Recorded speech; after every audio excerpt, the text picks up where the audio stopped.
उत्तर प्रदेश के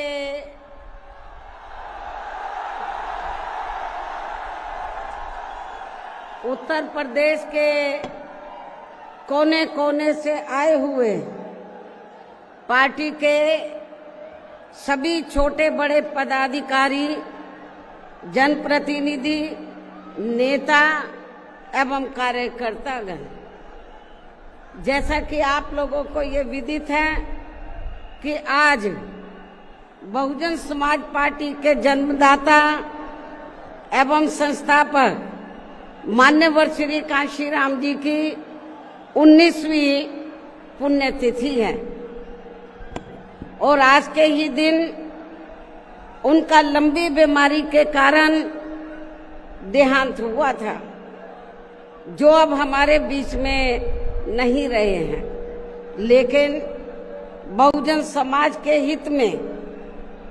इनका समर्पित रहा संपूर्ण जीवन हमारे लिए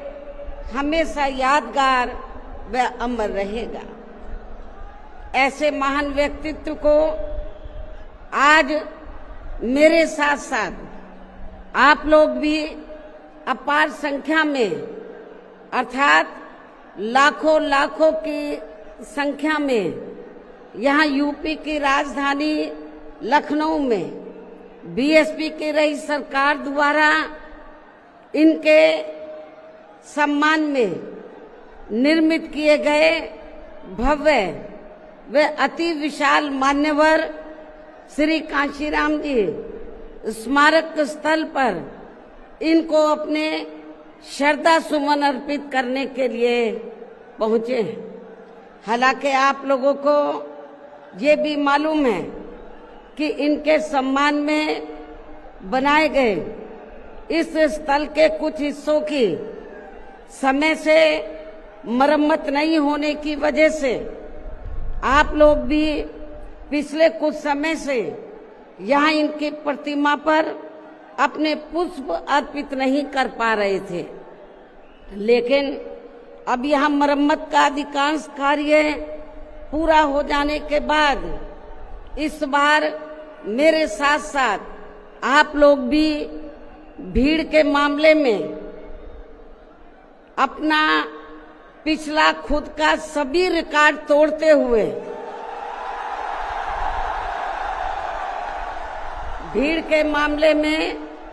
अपना पिछला खुद का सभी रिकॉर्ड तोड़ते हुए यहाँ लाखों लाखों की संख्या में इस स्थल पर मान्यवर श्री कांशीराम जी को अपने श्रद्धा सुमन अर्पित करने के लिए पहुंचे हैं, जिसके लिए पार्टी आपकी बहुत बहुत आभारी है। साथ ही वर्तमान राज्य सरकार की भी बहुत बहुत आभारी है और इसलिए आभारी है क्योंकि इस स्थल को देखने वाले लोगों के टिकटों का इकट्ठा हुआ पैसा पूर्व की रही सपा सरकार की तरह वर्तमान भाजपा की राज्य सरकार ने इसे दबाकर नहीं रखा है, बल्कि पार्टी के आग्रह करने पर इसकी मरम्मत करने पर पूरा खर्च किया है। इस संबंध में मैं आप लोगों को ये बताना चाहती हूँ, जब यूपी में हमारी सरकार थी और ये मान्यवर श्री कांशीराम जी के आदर सम्मान में ये जो विशाल स्मारक स्थल जब बनाया गया था, तो हमने उसी समय हमारी सरकार ने ये व्यवस्था की थी कि हम देखने वालों के लिए इस पर हम टिकट की व्यवस्था करेंगे और इसका जो पैसा आएगा टिकट का, तो वो किसी और मद पर खर्च नहीं किया जाएगा, बल्कि जितने भी उत्तर प्रदेश की राजधानी लखनऊ में जो स्मारक बने हैं, पार्क बने हैं, तो उनके रख रखाव पर खर्च किया जाएगा। तो ये हमने व्यवस्था की थी। लेकिन दुख की बात यह है कि जब वर्तमान भाजपा की सरकार से पहले यहाँ सपा की सरकार थी, तो सपा की सरकार ने उस टिकट के पैसे को दबा कर रखा, एक पैसा खर्च नहीं किया इनके रख रखाव पर, और हालत बड़ी जर्जर हो गई थी स्थलों की। यही नहीं, और भी स्थल थे, पार्क थे, उनकी हालत बड़ी खराब हो गई थी। तो तब मैंने उत्तर प्रदेश के मुख्यमंत्री जी को ये कहा, लिखित चिट्ठी के जरिए उनसे रिक्वेस्ट किया कि हम आपसे ये नहीं कहते कि दूसरे मत का पैसा आप इनके रख रखाव पर लगाओ। तो जो देखने वालों का टिकटों का पैसा काफी बड़ी तादाद में इकट्ठा हो गया है गवर्नमेंट के पास, उस पैसे को इनके रख रखाव पर लगाया जाए। तो उत्तर प्रदेश की वर्तमान भाजपा की सरकार ने इस मामले को दिखवाया पूरा, और उसके बाद उन्होंने हमें कमिट किया, प्रॉमिस किया कि हम जो भी पैसा टिकटों को आया है हम दूसरे मत पे नहीं लगाएंगे, बल्कि इन स्थलों के रख रखाव पर लगाएंगे। उन्होंने ये लगाया, इसलिए हमारी पार्टी उनकी आभारी है। लेकिन वहीं दूसरी तरफ समाजवादी पार्टी कि जब यूपी में सरकार थी और ये स्थल बन चुके थे, तो उन्होंने इनके रख रखाव पर कोई पैसा खर्च नहीं किया, टिकटों का पैसा दबा कर रख लिया। लेकिन जब अब वो सत्ता से बाहर है समाजवादी पार्टी, तो अभी 2-3 दिन पहले वो मीडिया में खबर छपवा रहे थे कि हम मान्यवर श्री कांशीराम जी के सम्मान में संगोष्ठी करेंगे। लेकिन जब वो सरकार में रहते हैं तो ना उन्हें पीडीए याद आता है और ना मान्यवर श्री कांशीराम जी की जयंती और ना ही पुण्यतिथि उनको याद आती है सरकार में रहकर। लेकिन जब वो सत्ता से बाहर हो जाते हैं तो समाजवादी पार्टी को फिर याद आता है कि हमें संगोष्ठी करनी चाहिए। मैं सपा मुखिया अखिलेश यादव से मैं ये पूछना चाहती हूँ, यदि मान्यवर श्री कांशीराम जी के प्रति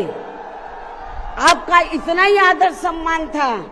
तो जब यूपी में मेरी सरकार थी तो मेरी सरकार ने अलीगढ़ मंडल में कासगंज के नाम से अलग से जिला बनाया, उस जिले का नाम मान्यवर श्री कांशीराम जी नगर के नाम से रखा था। लेकिन जैसे ही समाजवादी पार्टी पावर में आई, उन्होंने नाम बदल दिया। मान्यवर श्री कांशीराम जी के नाम पर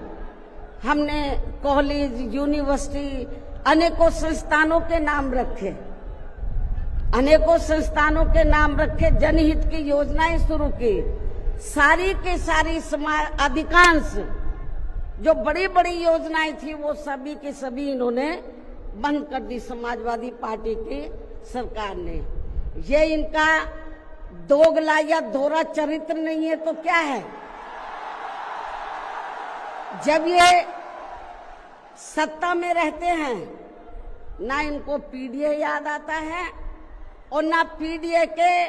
जो संत गुरु और महापुरुष है वो भी याद नहीं आते हैं।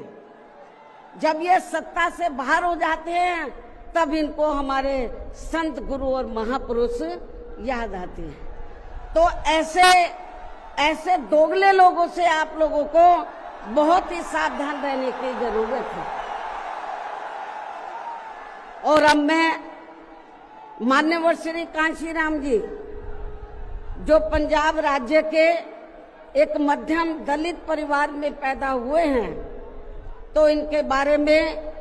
मैं ये कहना चाहूंगी कि इन्होंने भारतीय संविधान के मूल निर्माता एवं दलितों व अन्य उपेक्षित वर्गों के मसीहा परम पूज्य बाबा साहब डॉक्टर भीमराव अंबेडकर की मूवमेंट से व इनके कड़े संघर्ष एवं अथक प्रयासों से देश के खासकर करोड़ों दलितों, आदिवासियों, पिछड़े वर्गों, मुस्लिम व अन्य धार्मिक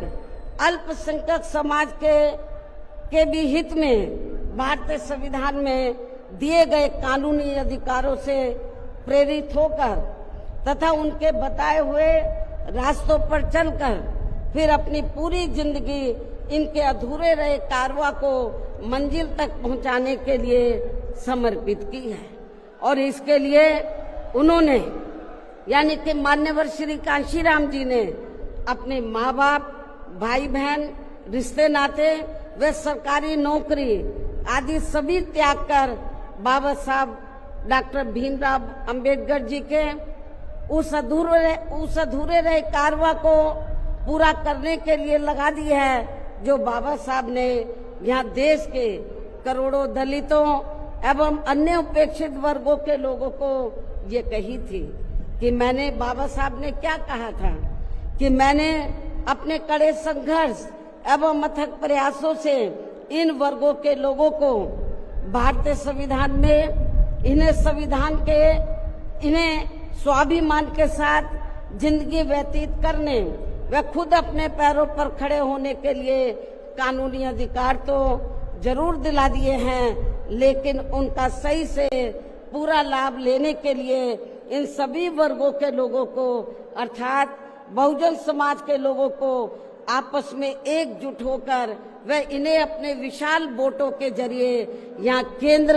एवं राज्यों की भी राजनीतिक सत्ता की मास्टर चाबी खुद अपने हाथों में लेनी होगी। ये परम पूज्य बाबा साहब डॉक्टर अंबेडकर ने कहा था। तभी फिर इनका वास्तव में सही से विकास व उत्थान आदि हो सकता है और तभी फिर ये लोग स्वाभिमान के साथ अपनी पूरी जिंदगी व्यतीत कर सकते हैं, क्योंकि इस मामले में बाबा साहब डॉक्टर भीमराव अंबेडकर जी का ये कहना था कि देश में राजनीतिक सत्ता वह एक ऐसी मास्टर चाबी है जिसके जरिए इन वर्गों के लोग अपनी सभी समस्याओं का समाधान खुद कर सकते हैं। साथ ही ये लोग भी यहाँ अन्य वर्गों की तरह पूरे आत्मसम्मान व स्वाभिमान के साथ अपनी खुशहाल जिंदगी व्यतीत कर सकते हैं। और इसके लिए बाबा साहब डॉक्टर भीमराव अंबेडकर जी ने इन वर्गों के लोगों को जो भी रास्ते दिखाए तो वे उनके जीते जी तो पूरे नहीं हो सके थे, जिन्हें फिर उनके देहांत के बाद उन रास्तों पर चलने वे उनके इस अधूरे रहे कारवां को मंजिल तक पहुंचाने के लिए मान्यवर श्री कांशीराम जी ने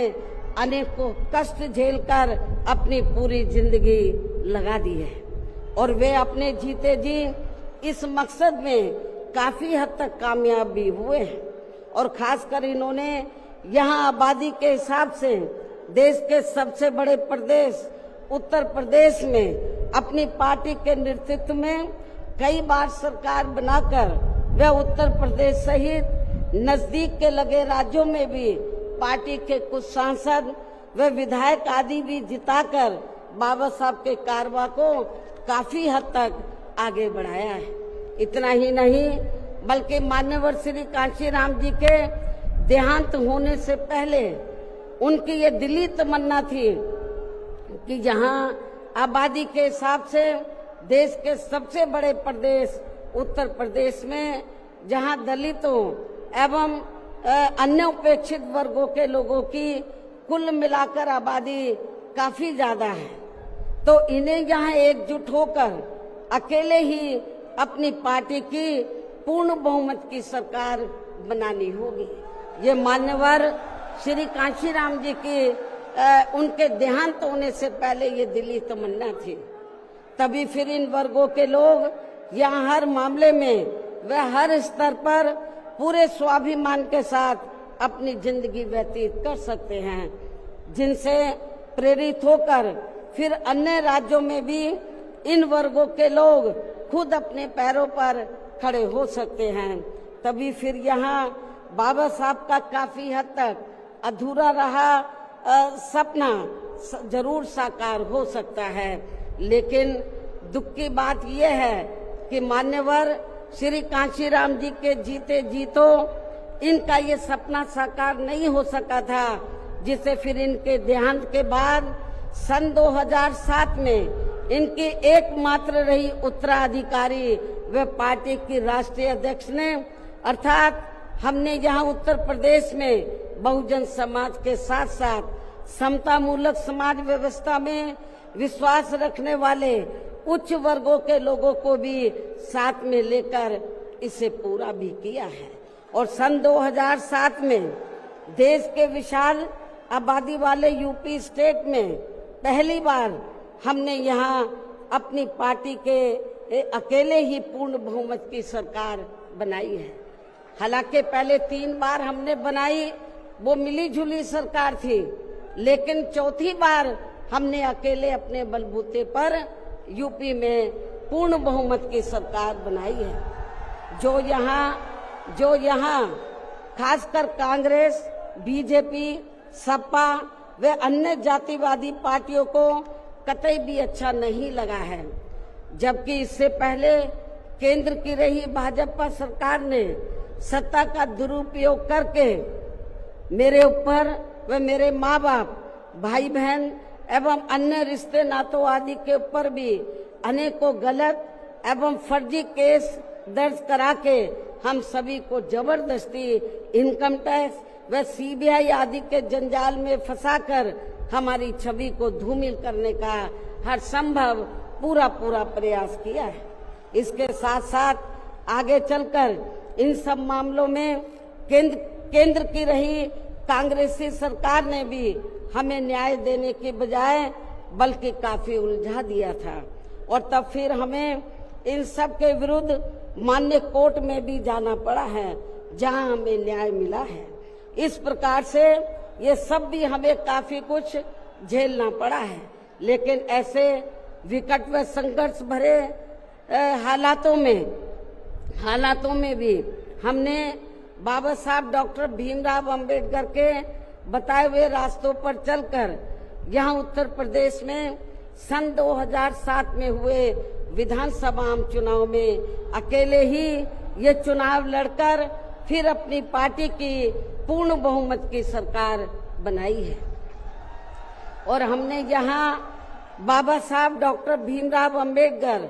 एवं मान्यवर श्री कांशीराम जी आदि के सपनों को काफी हद तक साकार किया है, और इसके लिए हमने अपनी सरकार में यहाँ जातिवादी, संकीर्ण व पूंजीवादी व्यवस्था के शिकार रहे लोगों को, अर्थात सर्व समाज में से खासकर गरीबों, दलितों, आदिवासियों, पिछड़े वर्गों के साथ साथ मुस्लिम एवं अन्य धार्मिक अल्पसंख्यक समाज के लोगों के भी हित व कल्याण में अनेकों ऐतिहासिक कार्य किए हैं, जिनके नाम बदलकर उन्हें अब अन्य राज्यों में विभिन्न पार्टियों की सरकारें भुना रही है, जबकि इसका वास्तव में असली श्रेय बीएसपी को ही जाता है। साथ ही हमारी पार्टी की रही सरकार ने दलितों एवं अन्य उपेक्षित वर्गों के लोगों के हितों का सभी मामलों में पूरा ध्यान रखा है। खासकर आरक्षण का तो इन्हें पूरा लाभ दिया है। इतना ही नहीं, बल्कि हमने यह अपनी सरकार में सर्व समाज में से गरीबों, मजदूरों, बेरोजगारों, किसानों, वकीलों, कर्मचारियों, व्यापारियों एवं अन्य मेहनतकश लोगों के साथ साथ यहाँ छात्रों, युवाओं, महिलाओं व बुजुर्गों आदि के भी हितों में काफी महत्वपूर्ण कार्य किए हैं, जिनसे इन्हें काफी ज्यादा लाभ पहुंचा है। इनके साथ साथ हमारी पार्टी की रही सरकार ने प्रदेश में अपराध नियंत्रण एवं कानून व्यवस्था को भी चुस्त व दुरुस्त करने के लिए यहाँ जाति, धर्म व दलगत राजनीति से ऊपर उठकर कार्य किए हैं, ताकि प्रदेश में अमन चैन व शांति व्यवस्था आदि कायम रहे, जिसकी प्रदेश में उस समय काफी जरूरत भी थी। साथ ही कानून व्यवस्था के मामले में हमने यहाँ हर स्तर पर अन्याय, अपराध व भय मुक्त वातावरण भी पैदा किया है। इस प्रकार से हमारी पार्टी की पूर्ण बहुमत की रही सरकार ने यहाँ सर्व समाज के लोगों को हर मामले में व हर स्तर पर सर्वजन हिताय व सर्वजन सुखाय की नीतियों पर आधारित ही यहाँ काफी बेहतरीन सरकार दी है, जिसे प्रदेश की जनता अभी तक भी भुला नहीं पा रही है। और खासकर हमने रोटी रोजी देने के मामले में सर्व समाज में से यहाँ गरीबों, दलितों एवं अन्य उपेक्षित वर्गों के लोगों को काफी हद तक उन्हें आत्मनिर्भर भी बनाया है, जिनके यहाँ वर्षों से सभी विरोधी पार्टियों की रही सरकारों की जातिवादी, संकीर्ण व पूंजीवादी सोच होने के कारण काफी ज्यादा उपेक्षा की गई है। इतना ही नहीं बल्कि हमने वर्तमान केंद्र की सरकार की तरह अपने राजनीतिक स्वार्थ में इनके टैक्स के पैसों से ही थोड़ा सा मुफ्त में राशन देकर इनको अपना गुलाम व लाचार नहीं बनाया है, अर्थात इनको दूसरों के ऊपर निर्भर नहीं रखा है। इसके साथ साथ हमारी पार्टी की रही सरकार ने देश में यहाँ बहुजन समाज में समय समय पर जन्मे अपने महान संतों, गुरुओं व महापुरुषों में भी खासकर महात्मा ज्योतिराव फूले, छत्रपति शाहू जी महाराज, नारायण गुरु, बाबा साहब डॉक्टर भीमराव अंबेडकर, मान्यवर श्री कांशीराम जी, संत गुरु रविदास जी व गौतम बुद्ध आदि को भी विभिन्न रूपों में पूरा आदर सम्मान दिया है। जो ये सब यहाँ जातिवादी पार्टियों को कतई भी रास नहीं आ रहे हैं, और इस मामले में समाजवादी पार्टी तो सबसे आगे रही है। और अब ये समाजवादी पार्टी यहाँ अपने राजनीतिक स्वार्थ में जबरन पीडीए आदि की हवाई बातें करके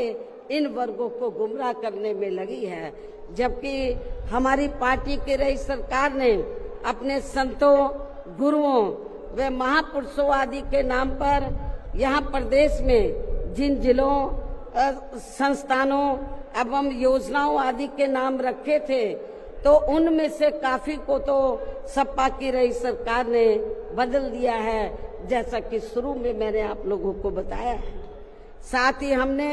इन वर्गों के विकास व उत्थान में जो अनेकों महत्वपूर्ण योजनाएं शुरू की थी, तो उन्हें भी अधिकांश बंद कर दिया गया है। आरक्षण दिए जाने के मामले में भी सपा की रही सरकार ने यहाँ दलितों, आदिवासियों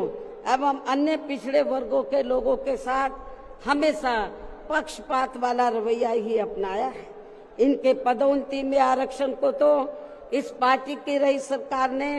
एक प्रकार से यहाँ खत्म ही कर दिया था। इसके अलावा इनकी रही सरकार में यहाँ गुंडों, बदमाशों, माफियाओं एवं अन्य अराजक तत्वों को ही ज्यादातर बढ़ावा दिया गया है, जिसकी वजह से यहाँ कानून व्यवस्था भी काफी बुरी तरह से चरमरा गई थी। और अब अधिकांश मामलों में लगभग यही स्थिति हमें यह वर्तमान बीजेपी की सरकार में भी देखने के लिए मिल रही है, जबकि आजादी के बाद इनसे पहले यहाँ शुरू में काफी वर्षों तक कांग्रेस पार्टी के रहे शासनकाल में तो इन वर्गों का हर स्तर पर काफी ज्यादा शोषण व उत्पीड़न आदि हुआ है। एक प्रकार से कुल मिलाकर यहाँ यूपी में कांग्रेस पार्टी का भी ज्यादातर जातिवादी, संकीर्ण व पूंजीवादी सोच के आधार पर ही शासन चलता रहा है। और सन 1975 में देश में लगी इमरजेंसी में तो कांग्रेस पार्टी की रही सरकार ने यहाँ बाबा साहब के संविधान को भी काफी हद तक प्रभावहीन ही बना दिया था, जिसकी आड़ में अब इस पार्टी के लोग आए दिन किस्म किस्म की नाटकबाजी करते रहते हैं। संविधान को हाथ में लेकर किस्म किस्म की नाटकबाजी करते रहते हैं। इसके साथ साथ कांग्रेस पार्टी ने हर प्रकार के हथकंडे इस्तेमाल करके बाबा साहब डॉक्टर भीमराव अंबेडकर को संसद में भी चुनकर नहीं जाने दिया था। इसके अलावा केंद्र में इसी कांग्रेस पार्टी की रही सरकार ने भारतीय संविधान के मूल निर्माता एवं उपेक्षित वर्गों के मसीहा परम पूज्य बाबा साहब डॉक्टर भीमराव अंबेडकर को भारत रत्न की उपाधि से भी सम्मानित नहीं किया था। इसके बाद फिर इनकी मूवमेंट को आगे गति देने वाले मान्यवर श्री कांशीराम जी को भी उनके देहांत के बाद केंद्र में रही इसी कांग्रेस पार्टी की सरकार ने इनके सम्मान में एक दिन के लिए भी राष्ट्रीय शोक घोषित नहीं किया था। इसी प्रकार समाजवादी पार्टी की भी सरकार ने एक दिन के लिए भी राष्ट्रीय शोक घोषित नहीं किया था। साथ ही इन्होंने देश में पिछड़े वर्गों की आरक्षण संबंधी मंडल कमीशन की रिपोर्ट को भी लागू नहीं किया था, जिसे फिर बीएसपी के अथक प्रयासों से श्री बीपी सिंह जी की रही सरकार में ही लागू किया गया था। इसके साथ साथ उसी समय ही बाबा साहब डॉक्टर भीमराव अंबेडकर जी को भी भारत रत्न की उपाधि से सम्मानित किया गया था। इसी प्रकार अब बीजेपी व अन्य जातिवादी पार्टियों के भी शासनकाल में इन वर्गों का शोषण व उत्पीड़न आदि होना अभी तक भी बंद नहीं हुआ है। इसके अलावा इनकी सरकारों में भी जनता को लुभाने के लिए आए दिन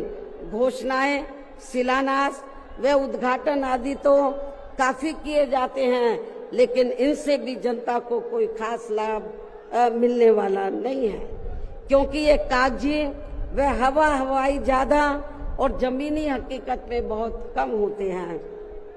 ऐसी स्थिति में आप लोगों को पूरे देश में सर्वजन हिताय व सर्वजन सुखाय की नीतियों पर आधारित ही अपनी पार्टी को ही हर मामले में मजबूत बनाकर इसे केंद्र एवं राज्यों की भी सत्ता में लाना बहुत जरूरी है। और अब पार्टी के लोगों को यहाँ उत्तर प्रदेश सहित देश के अन्य जिन भी राज्यों में कुछ समय के बाद जो एक साथ विधानसभा के आम चुनाव होने वाले हैं, तो उनको वहां भी ऐसी सभी विरोधी पार्टियों को सत्ता में आने से जरूर रोकना है। और खासकर यहाँ यूपी में तो इनको अपनी पार्टी बीएसपी की ही फिर से अकेले पूर्ण बहुमत की सरकार बनाना बहुत जरूरी है, जिसे यहाँ कांग्रेस, बीजेपी, सपा व अन्य सभी विरोधी पार्टियां किस्म किस्म के षड्यंत्र व हथकंडे आदि इस्तेमाल करके इसे रोकने का हर संभव पूरा प्रयास करेगी। और इस संदर्भ में वैसे आप लोगों को ये मालूम है कि सन 2007 में यूपी में बीएसपी की ही अकेले ही पूर्ण बहुमत की सरकार बनने के बाद फिर बीएसपी की सर्वजन हिताय व सर्वजन सुखाय की रही कार्यशैली से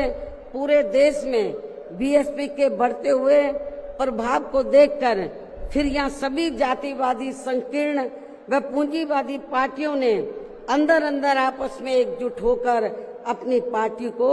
यहाँ सत्ता में वापस नहीं आने दिया है। साथ ही देश के अन्य राज्यों में भी अपनी पार्टी को आगे नहीं बढ़ने दिया है, क्योंकि बीएसपी के यहाँ अकेले ही सत्ता में आने पर यहाँ यूपी में सन 2007 में बीएसपी के यहाँ अकेले ही सत्ता में आने पर इनको ये डर था, सभी जो जातिवादी पार्टियां हैं इनको ये डर था कि यदि बीएसपी को आगे बढ़ने से नहीं रोका गया तो फिर ये पार्टी केंद्र की सत्ता तक भी जरूर पहुंच सकती है, जिससे घबराकर फिर बीएसपी को पुनः या सत्ता में आने से व पूरे देश में भी आगे बढ़ने से रोकने के लिए फिर हुआ ये कि इसके बाद फिर खासकर यूपी में जो भी विधानसभा व अन्य राज्यों में भी विधानसभा व देश में लोकसभा के आम चुनाव हुए हैं, तो उन सभी चुनावों में यहाँ कांग्रेस, बीजेपी, सपा व अन्य सभी विरोधी पार्टियों ने अपनी खासकर जातिवादी मानसिकता के तहत चलकर वे अंदर अंदर आपस में एकजुट होकर तथा किस्म किस्म के हथकंडे इस्तेमाल करके फिर बीएसपी को इन्होंने कामयाब नहीं होने दिया। सारी जातिवादी पार्टियां अंदर अंदर एक हो गई थी। एक होकर इन्होंने जहां जहां बीएसपी जीत रही थी तो वहां इनको हराया। जो विरोधियों के कैंडिडेट जीत रहे थे उनको इन्होंने अपना वोट ट्रांसफर कराया। इसके साथ ही फिर बाकी रही सही कमी ईवीएम में की गई धांधली के जरिए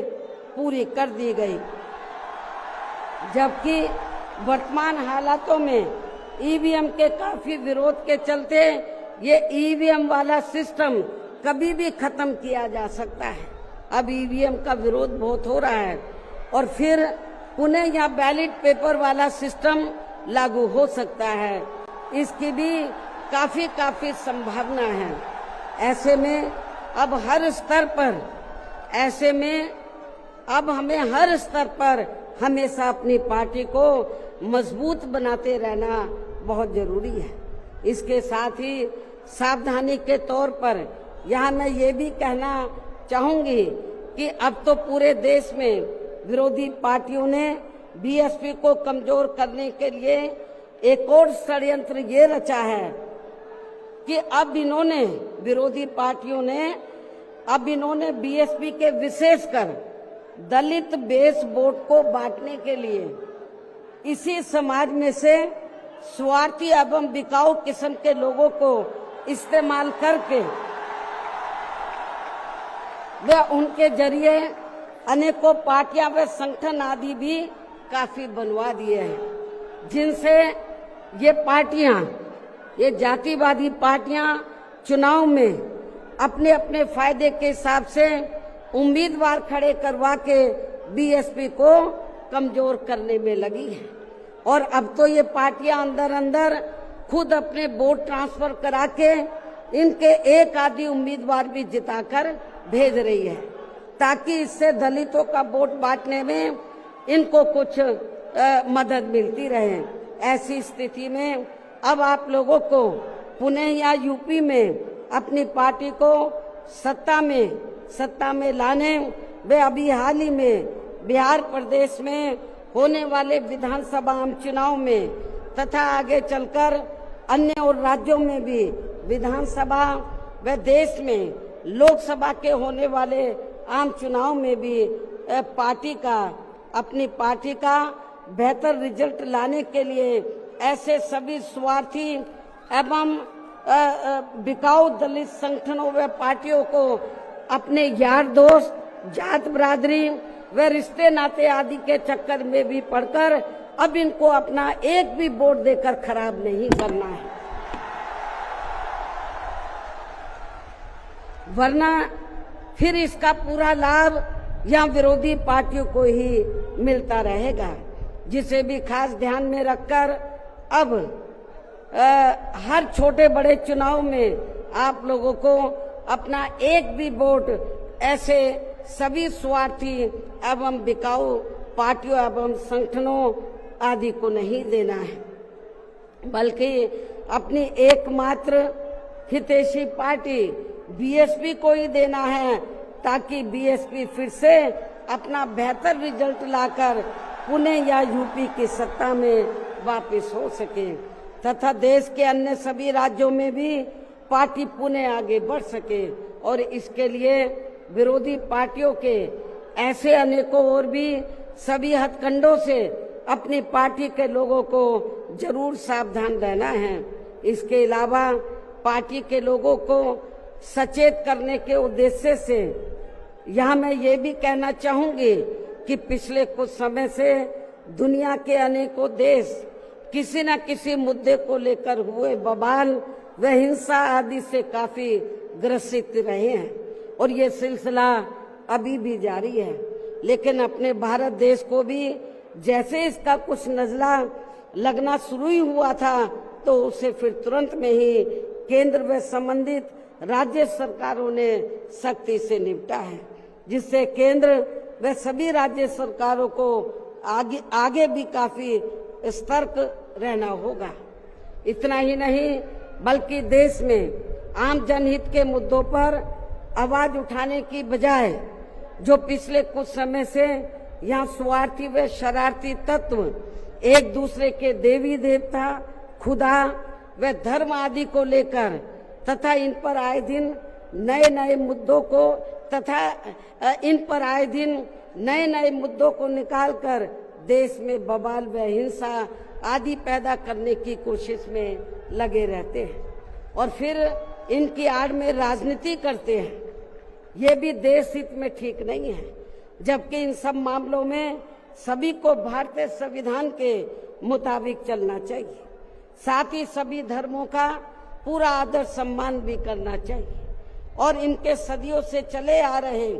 धार्मिक नियम, मान्यताएं व परंपराएं आदि में भी किसी को दखल देना उचित नहीं है और ना ही इनकी आड़ में आई लव आदि की कोई राजनीति नहीं करनी चाहिए। इसके अलावा जहां तक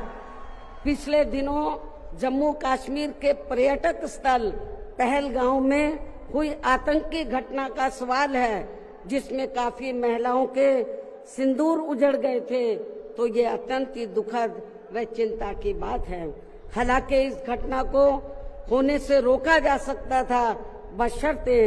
यदि उस समय सरकार द्वारा इस पर्यटक स्थल पर सुरक्षा का उचित प्रबंध किया होता, जो नहीं किया गया था। साथ ही हमारी विदेश नीति भी हमेशा देश व जनहित में ही होनी चाहिए और इस मामले में अभी हाल ही में अमेरिका द्वारा लगाए गए भारी टैरिफ से भी केंद्र सरकार को काफी सचेत रहने की जरूरत है और इसी परिप्रेक्ष्य में इन्होंने स्वदेशी उत्पाद को बढ़ावा देने पर जोर देकर जो देश को आत्मनिर्भर बनाने की बात कही है, तो ये हवाई ना होकर बल्कि जमीनी हकीकत में भी लोगों को होता हुआ नजर आना चाहिए, जिसका फिर हमारी पार्टी भी जरूर स्वागत करेगी। और अब इन सब बातों को मद्देनजर रखते हुए पूरे देश में अपनी पार्टी को हर स्तर पर मजबूत बनाना व इसे आगे बढ़ाना भी बहुत जरूरी है और खासकर इस बार यूपी में बीएसपी की अकेले ही पूर्ण बहुमत की यहाँ सरकार जरूर बनाना है और ये इसलिए भी बहुत जरूरी है क्योंकि बीएसपी के सत्ता से हटने के बाद जब से यहाँ सपा व बीजेपी की सरकार बनी है, तो तब से यहाँ पूर्व की रही कांग्रेसी सरकार की तरह ही इनकी भी सरकारों में सर्व समाज में से खासकर यहाँ गरीबों, दलितों एवं अन्य पिछड़े वर्गों के लोगों का सही से विकास व उत्थान आदि नहीं हो पा रहा है और अब इनमें गरीबी एवं बेरोजगारी आदि काफी ज्यादा बढ़ गई है। साथ ही इनके ऊपर हो रही जुल्म जाति आदि भी काफी चरम सीमा पर पहुंच चुकी है। इनकी बहन बेटियां भी अधिकांश सुरक्षित नहीं रही है। इसके साथ ही इन वर्गों के लोगों को यहाँ आरक्षण का भी सही से पूरा लाभ नहीं मिल पा रहा है। हालांकि इस संबंध में आप लोगों को ये मालूम है कि इनके आरक्षण को लेकर अभी तक जितने भी मान्य कोर्ट के फैसले आए हैं, तो उनकी सभी जातिवादी पार्टियों की रही सरकारों ने सही से पैरवी नहीं की है, जिससे अब इनको आरक्षण का बहुत कम ही लाभ मिल पा रहा है। और इस मामले में यहाँ मैं ये भी कहना चाहूंगी कि बीएसपी के अथक प्रयासों से देश में एससी व एसटी वर्गों के सरकारी नौकरियों में पदोन्नति में आरक्षण को प्रभावी बनाने के लिए जब केंद्र की रही कांग्रेसी सरकार में संविधानिक संशोधन विधेयक संसद में लाया गया था, तो तब उसे कांग्रेस पार्टी ने बीजेपी व अन्य आरक्षण विरोधी पार्टियों की अंदरूनी मिलीभगत से पास तक भी नहीं होने दिया था, जो अभी तक भी संसद में लटका पड़ा है, जबकि समाजवादी पार्टी के सांसदों ने तो इस बिल को ही संसद में फाड़ दिया था। इतनी ज्यादा इस पार्टी को इनके पदोन्नति में आरक्षण दिए जाने को लेकर इस बिल से इनको जबरदस्त एलर्जी थी, नफरत थी। ऐसे में अब आप ही ये बताएं, क्या ऐसी स्थिति में कांग्रेस, बीजेपी व सपा आदि जैसी इन जातिवादी पार्टियों में या खासकर अपने दलितों एवं अन्य उपेक्षित वर्गों के लोगों का सही से विकास व उत्थान आदि हो सकता है? मैं समझती हूँ कतई भी संभव नहीं है। इसके अलावा इन्हीं की तरह यहाँ उत्तर प्रदेश सहित पूरे देश में मुस्लिम एवं अन्य धार्मिक अल्पसंख्यक समाज के लोगों का भी सही से विकास व उत्थान आदि होना तो बहुत दूर की बात रही, बल्कि अब तो इनका जान माल व मजहब आदि भी पूरे तौर से सुरक्षित नहीं रहा है। इनकी सच्चर कमेटी की रिपोर्ट भी दरकिनारी कर दी गई है। अपर कास्ट समाज में से गरीब लोगों की तथा विभिन्न क्षेत्रों में लगे लोगों की भी स्थिति हमें कोई खास अच्छी नजर नहीं आ रही है। वैसे भी इन सब मामलों में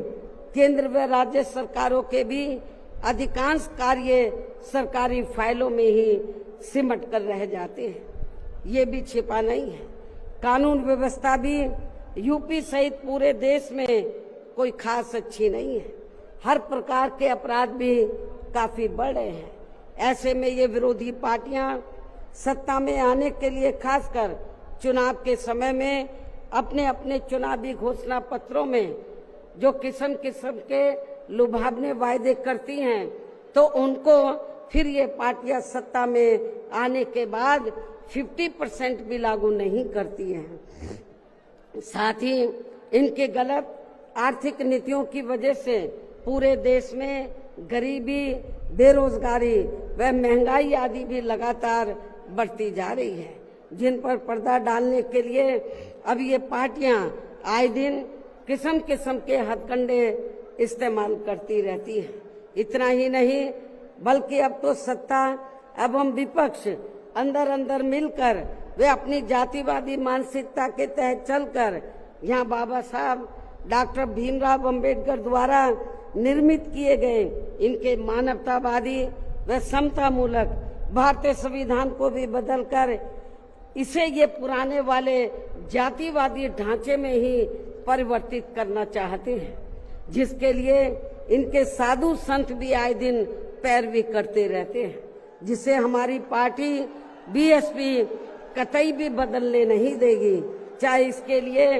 हमें कितना भी संघर्ष क्यों ना करना पड़े। तभी फिर यहाँ दलितों, आदिवासियों, पिछड़े वर्गों एवं अन्य उपेक्षित वर्गों के लोगों के कानूनी अधिकार सुरक्षित व बचे रह सकते हैं। वरना इन वर्गों के लोगों को अभी तक थोड़ा बहुत जो भी लाभ मिल रहा है, तो फिर यहाँ संविधान बदलने पर ये काफी कुछ खत्म ही हो जाएगा, जिन्हें बचाने व बरकरार रखने के लिए इन सभी वर्गों के लोगों को बीएसपी के झंडे तले आपस में एकजुट होना बहुत जरूरी है। साथ ही अपनी बीएसपी पार्टी को हर स्तर पर मजबूत बनाकर इसे सत्ता में भी लाना बहुत जरूरी है, क्योंकि बीएसपी ही एक ऐसी पार्टी है जो यहाँ बाबा साहब के बनाए गए संविधान को सुरक्षित रख सकती है और संविधान के मुताबिक चलकर यहाँ सदियों से उपेक्षित रहे दलित एवं अन्य उपेक्षित वर्गों के लोगों को अपने पैरों पर खड़ा कर सकती है। और ये सब आप लोगों ने यूपी में अपनी पार्टी की 4 बार रही सरकार के दौरान होते हुए देखा है। ऐसे में अब यूपी में बीएसपी को ही फिर से सत्ता में लाकर यहाँ की जनता को हर मामले में खुशहाल बनाना होगा, जिसके लिए पार्टी के लोगों को सन 2007 में हुए विधानसभा चुनाव की तरह ही इस बार भी यहाँ पूरे प्रदेश में प्रत्येक पोलिंग बूथ स्तर पर अब इसके लिए करना क्या आप लोगों को, जिसके लिए पार्टी के लोगों को सन 2007 में हुए विधानसभा चुनाव की तरह ही इस बार भी यहाँ पूरे प्रदेश में प्रत्येक पोलिंग बूथ स्तर पर सर्व समाज को व विशेषकर बहुजन समाज के लोगों को उनकी छोटी छोटी बैठकों के जरिए उन्हें बीएसपी की सर्वजन हिताय व सर्वजन सुखाय की नीतियों एवं सिद्धांतों आदि से जोड़ना है और इस दौरान इन्हें बीएसपी के बेहतरीन रहे शासनकाल की उपलब्धियों के बारे में बताना है। साथ ही उन्हें विरोधी पार्टियों के किस्म किस्म के हथकंडों से सावधान रहने के बारे में भी जरूर बताना है। और आज जो भी बातें मैं आप लोगों के सामने रख रही हूं तो उन्हें भी इन छोटी छोटी बैठकों में जरूर बताना है। और यदि पार्टी के लोग मेरी इन सब बातों पर सही से अमल कर लेते हैं तो फिर इस बार अपनी पार्टी के हाथों में यहाँ सत्ता जरूर आ जाएगी। इसके अलावा जहां तक अपनी पार्टी के लिए अकेले चुनाव लड़ने का सवाल है, आप लोग ध्यान से सुने मेरी बात। इसके अलावा जहां तक अपनी पार्टी के लिए अकेले चुनाव लड़ने का सवाल है तो इसके बारे में भी यहाँ मैं अपनी पार्टी के अब तक के रहे अनुभवों को ध्यान में रखकर ये बताना जरूरी समझती हूँ कि देश के अन्य प्रदेशों की तरह खासकर यहाँ यूपी में जब भी हमारी पार्टी ने विधानसभा का आम चुनाव गठबंधन करके लड़ा है तो तब फिर हमारी पार्टी को कोई विशेष लाभ नहीं हुआ है, क्योंकि हमारी पार्टी का जो वोट है, हमारी पार्टी का वोट तो गठबंधन वाली पार्टी को एक तरफा ट्रांसफर हो जाता है, लेकिन उनका जातिवादी मानसिकता की वजह से विशेषकर अपर कास्ट समाज का वोट बीएसपी के उम्मीदवारों को ट्रांसफर नहीं हो पाता है। और वास्तव में यही सही और हकीकत भी है, जिससे फिर हमारी पार्टी के उम्मीदवार भी बहुत कम जीत पाते हैं तथा पार्टी का वोट प्रतिशत भी काफी कम हो जाता है। इसके साथ ही गठबंधन की सरकार बनने पर अपनी पार्टी के नेतृत्व में बनी ये सरकार समय से पहले ही गिर जाती है। जब हम गठबंधन करके चाहे चुनाव लड़ें, वोट प्रतिशत भी कम होता है, सरकार बनाए तो समय से पहले ही गिर जाती है। जैसे सन 1993 में बीएसपी ने सपा से गठबंधन करके यहाँ यूपी में विधानसभा का आम चुनाव लड़ा था तो पार्टी केवल 67 सीटें ही जीत पाई थी। उसके बाद फिर 1996 में पार्टी ने कांग्रेस पार्टी से गठबंधन करके यहाँ विधानसभा का आम चुनाव लड़ा था तो तब फिर पार्टी केवल 67 सीटें ही जीत पाई थी। पहले भी 67, उसके बाद में भी 67। और जब सन 2002 में पार्टी ने यूपी विधानसभा का आम चुनाव अकेले लड़ा था तो तब पार्टी लगभग 100 सीटें जीत गई थी सन 2002 में, जिसमें पार्टी के 2 जीते हुए आजाद उम्मीदवार भी शामिल हैं, जिनको किन्हीं कारणवश सिंबल समय से नहीं मिल पाया था। और फिर इससे पार्टी के लोगों का काफी मनोबल भी बढ़ा था। लेकिन यहाँ खास ध्यान देने की बात यह है कि पार्टी इन तीनों बार गठबंधन की बनी सरकार में अपना कभी भी समय पूरा नहीं कर पाई। हमने तीनों बार जब गठबंधन करके सरकार बनाई तो कभी भी अपना समय पूरा नहीं कर पाई है, अर्थात समय से पहले ही गिर गई है। आप रिकॉर्ड उठाकर देख लो। इसके बाद सन 2007 में पार्टी ने फिर से अकेले यहाँ यूपी में विधानसभा का आम चुनाव लड़ा था तो तब फिर अपनी पार्टी 200 से ऊपर सीटें जीत गई थी। और फिर हमने यहाँ यूपी में पहली बार पूरे 5 साल के लिए अकेले ही अपनी पार्टी की पूर्ण बहुमत की सरकार बनाई थी। और इस दौरान हमने सर्व समाज के हित में काफी ऐतिहासिक कार्य किए थे। ऐसे में पार्टी द्वारा गठबंधन करके चुनाव लड़ने से या फिर गठबंधन की सरकार बनाने से भी यहाँ सर्व समाज में से खासकर गरीबों एवं बहुजन समाज के लोगों का सही से विकास व उत्थान आदि नहीं हो सकता है। इसलिए इस बार यहाँ यूपी विधानसभा के होने वाले आम चुनाव में अब तक के रहे अनुभवों के मुताबिक हमारी पार्टी ने सन 2007 की तरह ही अकेले ये चुनाव लड़ने का फैसला लिया है। वैसे मुझे ये पूरा भरोसा है कि आज के कार्यक्रम में अपने खुद के पिछले सभी रिकॉर्ड तोड़ते हुए उम्मीद से कई गुना ज्यादा लाखों की संख्या में आई ये अपार भीड़ इस बार यहाँ यूपी में होने वाले विधानसभा आम चुनाव में अपनी पार्टी को सत्ता में जरूर लाएगी। और इसके लिए अभी से ही पार्टी के लोगों को यहाँ विरोधी पार्टियों के पुराने व नए सभी षड्यंत्रों व हथकंडों आदि से सावधानी बरतते हुए अपनी पार्टी के जनाधार को बड़े पैमाने पर बढ़ाना है। साथ ही हर स्तर पर पार्टी को मजबूत भी बनाना है। विरोधियों की अफवाहों से भी पार्टी के लोगों को जरूर सचेत रखना है। और इस संबंध में इसका ताजा हथकंडा ये है कि इन्होंने आज के 9 अक्टूबर के कार्यक्रम के घोषित होते ही पिछले महीने से ये अफवाह फैलाना शुरू कर दिया था।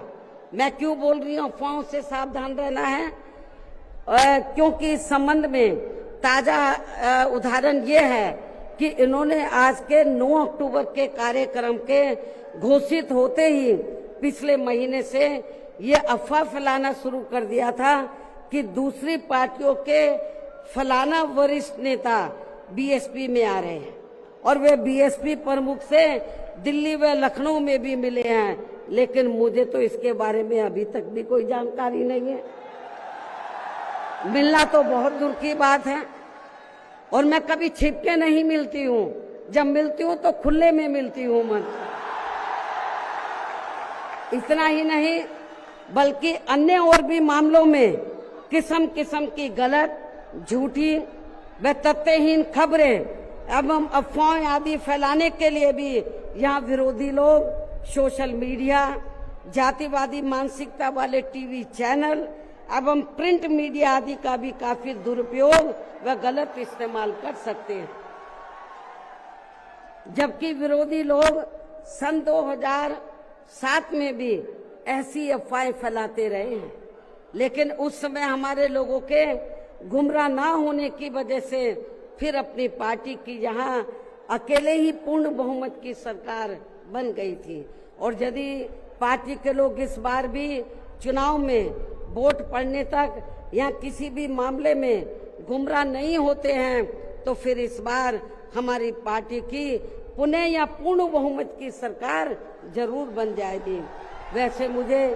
पूरी उम्मीद है कि पार्टी के लोग मेरी इन सब बातों पर सही से अमल करके इस बार अपनी पार्टी बीएसपी को ही अकेले यहाँ सत्ता में जरूर लाएंगे और अपनी बहन जी को 5वीं बार यूपी का मुख्यमंत्री भी जरूर बनाएंगे। और आपकी आज ये लाखों की तादाद में आई अपार भीड़ व उनका जोश व उत्साह भी इस बात के काफी कुछ संकेत दे रहा है। जिनको यहाँ दूसरी पार्टियों की तरह ये जो लाखों की संख्या में लोग आए हैं तो इनको यहाँ दूसरी पार्टियों की तरह मजदूरी देकर दिहाड़ी पर नहीं लाया गया है, बल्कि ये लोग अपने खून पसीने की कमाई के पैसों से ही खुद चलकर आज के अपने 9 अक्टूबर के प्रोग्राम में मुझे सुनने के लिए आए, जिन्होंने भीड़ के मामले में आज अपने खुद के भी अपने पिछले सभी रिकॉर्ड तोड़ दिए हैं। और अब मैं यहाँ आप लोगों को ये भी विश्वास दिलाना चाहती हूँ, जब इस बार बीएसपी की पुनः यहाँ पूर्ण बहुमत की सरकार बन जाएगी तो तब फिर हमारी पार्टी की बनी ये सरकार यहाँ पिछली रही सपा सरकार ने व वर्तमान में चल रही बीजेपी की भी सरकार ने जो इन्होंने अपनी जातिवादी, संकीर्ण व पूंजीवादी मानसिकता के तहत चलकर काफी नए नए नियम व कानून आदि बना दिए हैं, तो उनकी जरूर समीक्षा की जाएगी। और इनमें से जो भी नियम व कानून आदि सर्वजन हिताय व सर्वजन सुखाय की नीतियों एवं सिद्धांतों आदि से जुड़े नहीं होंगे, तो उन्हें फिर सर समाज के हित में जरूर बदल दिया जाएगा। इसके साथ साथ बीएसपी की पूर्व की रही सरकार में खासकर दलित एवं अन्य उपेक्षित वर्गों के हितों के लिए लिए गए फैसलों को जो इनकी सरकारों ने काफी बदल दिए हैं, तो उन्हें भी यहाँ फिर से पुरानी वाली स्थिति में ही लाया जाएगा, अर्थात उन्हें बहाल कर दिया जाएगा। इसके अलावा सपा व बीजेपी की सरकार ने भी प्रदेश व जनहित के विरुद्ध जाकर जो कुछ भी गलत फैसले ले लिए हैं, तो उनकी भी समीक्षा करके उन्हें सही स्थिति में लाया जाएगा। साथ ही मेरी पूर्व की रही सरकारों की तरह ही हर मामले में व हर स्तर पर यहाँ सर्व समाज के व विभिन्न क्षेत्रों में लगे लोगों के हितों का तथा बेहतर कानून व्यवस्था बनाने पर भी विशेष ध्यान रखा जाएगा। साथ ही सर्व समाज में से गरीब एवं बेरोजगार लोगों को, जिसमें पुरुष व महिलाएं आदि दोनों शामिल हैं, इनको रोटी रोजी के साधन देने के लिए विशेष बल दिया जाएगा, जोर दिया जाएगा। यहाँ यूपी के लोगों को रोटी रोजी के मामले में पलायन नहीं करना पड़ेगा, आपको अपने प्रदेश में ही रोटी रोजी के साधन दिए जाएंगे। और इन सब मामलों में सर्व समाज में से खासकर गरीबों, दलितों, आदिवासियों, पिछड़े वर्गों, मुस्लिम एवं अन्य धार्मिक अल्पसंख्यक समाज के लोगों का हर मामले में प्राथमिकता के आधार पर पूरा ध्यान रखा जाएगा। और इन सब कार्यों के लिए इस बार पुनः यहाँ अपनी पार्टी की पूर्ण बहुमत की सरकार बनाना बहुत जरूरी है, जिसकी पूरी उम्मीद भी है। इन्हीं जरूरी बातों के साथ ही अब मैं ये भी कहना चाहूंगी कि अपनी पार्टी को हर स्तर पर मजबूती देकर उसे बरकरार बनाए रखने के लिए जिस प्रकार से पार्टी के लोगों ने माननीय श्री कांशीराम जी के देहांत होने के बाद भी पार्टी की हर परिस्थिति में हमेशा मेरा साथ दिया है और अभी भी दे रहे हैं, तो ये मेरे व पार्टी के लिए बहुत ही गर्व की बात है। और अब तो पार्टी के राष्ट्रीय संयोजक श्री आकाश आनंद भी बीएसपी की मूवमेंट से काफी हद तक जुड़ चुके हैं, जो ये भी पार्टी के लिए अच्छे शुभ संकेत हैं। और अब ये यानी कि आकाश आनंद मेरे मार्गदर्शन व दिशा निर्देशन में अपनी पूरी लगन एवं मेहनत के साथ पार्टी को मजबूती देने में व पार्टी के जनाधार को भी बढ़ाने में पूरे जी जान से लगे,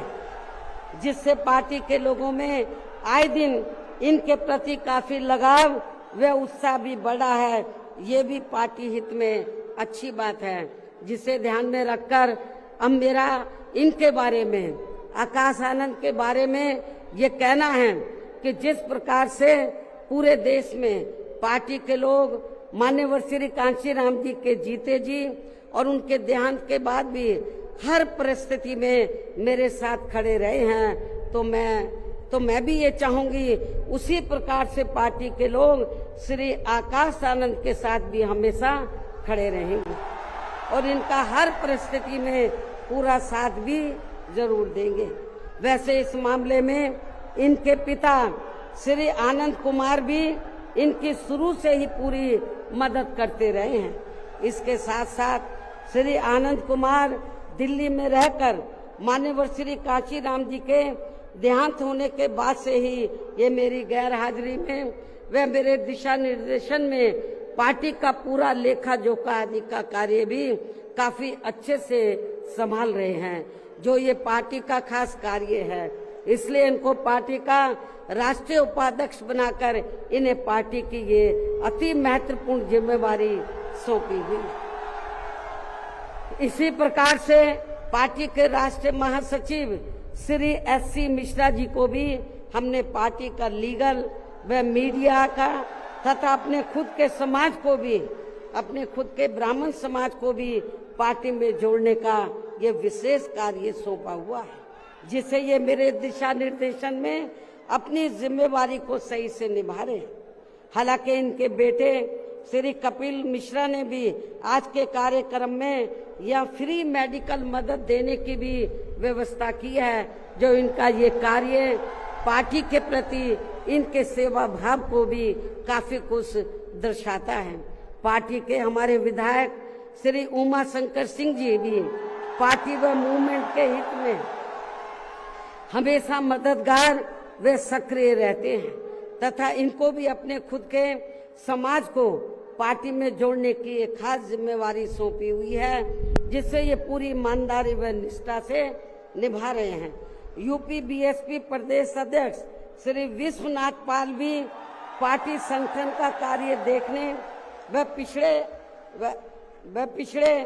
वर्गों को जोड़ने के साथ साथ ये पूरे प्रदेश में जहाँ जहाँ भी बहुजन समाज के लोगों पर जुर्म जाति आदि होती है, तो वहाँ ये मेरे दिशा निर्देशन में जाकर उन्हें न्याय दिलवाने का भी पूरा प्रयास करते हैं। ये इनका पार्टी हित में अभी तक काफी सराहनीय कार्य चल रहा है। इसके अलावा आज के कार्यक्रम की सही व्यवस्था करने में लखनऊ जिला व मंडल यूनिट ने भी अपनी अहम भूमिका निभाई है। श्री जमील अख्तर प्रदेश कार्यालय से जुड़े लोगों ने भी आज के इस कार्यक्रम को सफल बनवाने में कोई कमी नहीं छोड़ी है और ये सभी लोग भी बधाई के पात्र हैं। साथ ही प्रदेश के सभी छोटे बड़े पदाधिकारियों एवं कार्यकर्ताओं आदि की भी कड़ी मेहनत, मेन कमाल आप लोगों का है, जिनको मेन कमाल आप लोगों का है। साथ ही प्रदेश के सभी छोटे बड़े पदाधिकारियों एवं कार्यकर्ताओं आदि की भी कड़ी मेहनत व उनके अथक प्रयासों से आज मान्यवर श्री काशीराम जी की पुण्यतिथि के कार्यक्रम में पूरे उत्तर प्रदेश के कोने कोने से लाखों की संख्या में पार्टी के जो लोग इनको अपने श्रद्धा सुमन अर्पित करने तथा मुझे भी सुनने के लिए यहाँ आए हैं। साथ ही आपके पड़ोसी राज्य उत्तराखंड स्टेट से भी पार्टी के कुछ लोग आपके यहाँ इस कार्यक्रम से काफी कुछ सीखने के लिए आए हुए हैं, तो उन सभी का भी मैं दिल से धन्यवाद अदा करती हूँ। हालांकि हमने कोई बाहर के लोगों को इधर नहीं बुलाया है, वो चोरी से अपने आप ही आ गए पूरे देश से और छिपकर कहीं बैठे हुए हैं कि बहन जी कहीं नाराज ना हो जाए। लेकिन मैं नाराज नहीं हो रही, आप लोगों ने आप आ भी गए हैं, आपका भी मैं थैंक्स अदा करती हूँ। लेकिन अब आप लोगों को अपने राज्यों में जाकर यहाँ जो कुछ मैंने बोला है उन सब बातों पर अमल करते हुए तो आप लोगों को पार्टी के जनाधार को आगे बढ़ाना है। तो जिन्होंने क्योंकि जो भी लोग हैं तो बहुत कुछ यहाँ सीखने के लिए आए हैं। वो किस लिए आए हैं? वर्कर है थोड़े से बेचारे, थोड़े कि जब बहन जी हमारे स्टेट में आएगी तो हम लोग भी यूपी से पीछे नहीं रहेंगे, हम लोग भी बड़ा प्रोग्राम करके दिखाएंगे। तो जिन्होंने पूर्व की तरह ही यानी कि पूरे यूपी से जो बड़ी तादाद में लोग आए हैं, तो इनको मैंने जैसे आपको बताया दूसरी पार्टियों की तरह हम लोग दिहाड़ी पे नहीं लाए हैं, मजदूरी पे। ये लोग अपने खुद के पैसों से चलकर यहाँ लाखों की संख्या में पहुंचकर वे भीड़ लाने के मामले में भी अपने खुद के ही पिछले सभी रिकॉर्ड तोड़ते हुए इस बार मान्यवर श्री काशीराम जी के पुण्यतिथि के कार्यक्रम को ऐतिहासिक व जबरदस्त कामयाब बनाया है। साथ ही देश के अन्य सभी राज्यों में भी आज मान्यवर श्री कांशीराम जी की पुण्यतिथि के विभिन्न स्तर पर किए गए कार्यक्रम भी काफी कामयाब रहे हैं। उनकी भी पार्टी बहुत बहुत आभारी है। अंत में अब मैं पार्टी के लोगों को ये भी भरोसा दिलाना चाहती हूँ, इस बार यूपी में बीएसपी की 5वीं बार सरकार बनाने के लिए आप सभी लोगों के साथ साथ मैं भी हर स्तर पर अपनी पूरी ताकत लगा दूंगी, कोई कभी छोड़ूंगी नहीं। और इसके लिए इस बार मैं कोई कमी छोड़ूंगी नहीं, ये मेरा आज पार्टी के लोगों को वायदा भी है। और अब मैं पुनः अपनी तरफ से व उत्तर प्रदेश सहित पूरे देश में पार्टी के सभी लोगों की तरफ से भी मान्यवर श्री कांशीराम जी को आज उनकी 19वीं पुण्यतिथि के मौके पर पूरे तहे दिल से अपने श्रद्धा सुमन अर्पित करते हुए अपनी बात यहीं समाप्त करती हूँ। धन्यवाद। जय भीम व जय भारत। 9 अक्टूबर पुण्यतिथि श्रद्धा बहन कुमारी माती जी, बहन कुमारी माती जी, बहुजन समाज पार्टी जिंदाबाद, बहुजन समाज पार्टी जिंदाबाद, श्री आकाशानंद जी जिंदाबाद, श्री आकाशानंद जी जिंदाबाद। सब समाज के सम्मान में, सब समाज के सम्मान में, अपने महापुरुषों के सम्मान में, फूल अर्पित करते अपने महापुरुषों के सम्मान में बेटियां संघर्ष करो, श्री राम जी बेटियां संघर्ष करो। श्रद्धांजलि हम देने आए हैं, करते हैं तुमको नमन। बाबा साहब अमर रहे, श्री राम जी बाबा साहब अमर रहे। श्रद्धा के फूल अर्पित करते हैं, हम करते हैं तुमको नमन। जिंदाबाद, बहन कुमारी माती जी जिंदाबाद।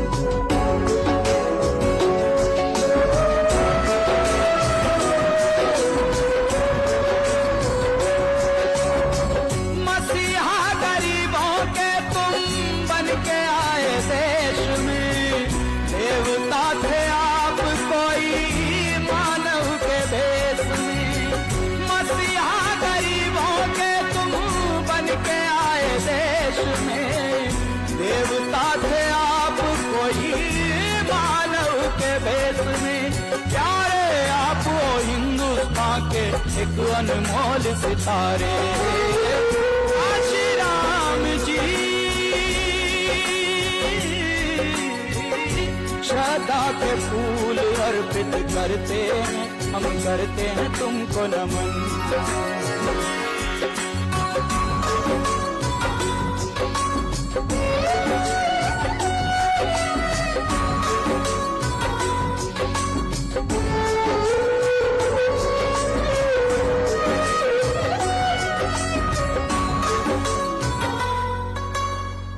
राह जो दिखाई तुमने माया बहन चल रही है, सर्व समाज को लेकर आगे वो बढ़ रही है। राह जो दिखाई तुमने माया बहन चल रही है, सर्व समाज को लेकर आगे वो बढ़ रही है। परिवर्तन की लहर चली है, नई क्रांति आई हो। श्री राम जी श्रद्धा के फूल अर्पित करते हैं, हम करते हैं तुमको नमन।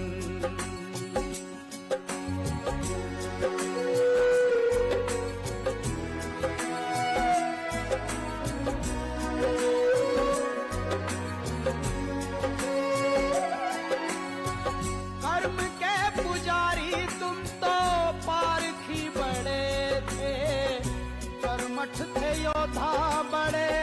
आप दूरदर्शी दूरदर्शी थे। कर्म के पुजारी तुम तो पारखी बड़े थे, कर्मठ थे योद्धा बड़े आप दूरदर्शी थे। शपथ है लेती पुण्य तिथि पर कहें बहन माया जी हो, काशी राम जी श्रद्धा के फूल अर्पित करते हैं, हम करते हैं तुमको नमन।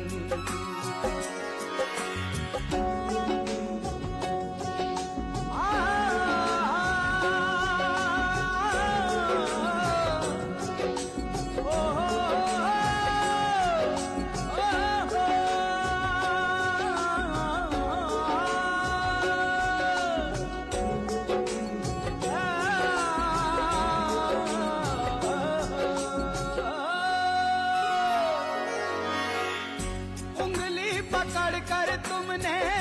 चलना सिखाया है, कदम कदम पर तुमने ही हौसला बढ़ाया है। उंगली पकड़ कर तुमने चलना सिखाया है, कदम कदम पर तुमने ही हौसला बढ़ाया है। राह दिखाते आज भी हमको तुम ही नजर हो आते हो,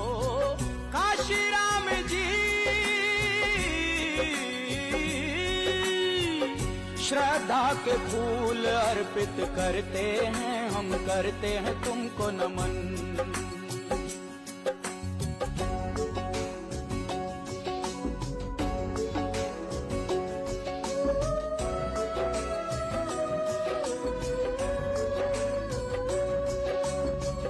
कर्म के पुजारी तुम तो पारखी बड़े थे, गरीबों के हक की खातिर आप ही लड़े थे। कर्म के पुजारी तुम तो पारखी बड़े थे, गरीबों के हक की खातिर आप ही लड़े थे। सोती कौम जगाई आपने नई चेतना लाए हो, काशी राम जी श्रद्धा के फूल अर्पित करते हैं, हम करते हैं तुमको नमन।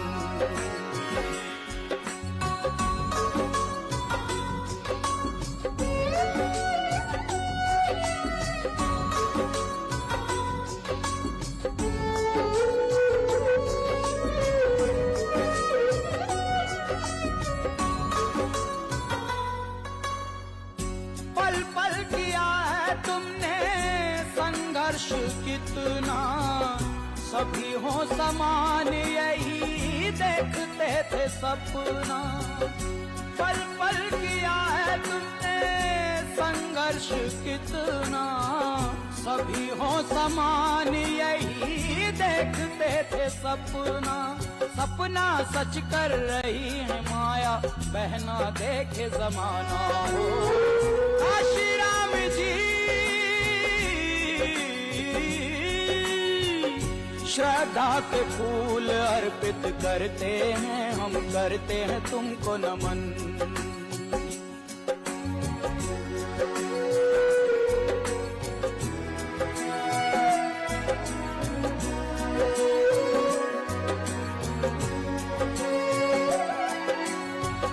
एकता का बंधन माया बहना ने बांधा है, बहना तेरे साथ हम हैं जन जन ये कहता है। एकता का बंधन माया बहना ने बांधा है, बहना तेरे साथ हम हैं जन जन ये कहता है। आज अगर तुम होते देखते बहना का नीला परचम प्यारा, काशी राम जी श्रद्धा के फूल अर्पित करते हैं, हम करते हैं तुमको नमन।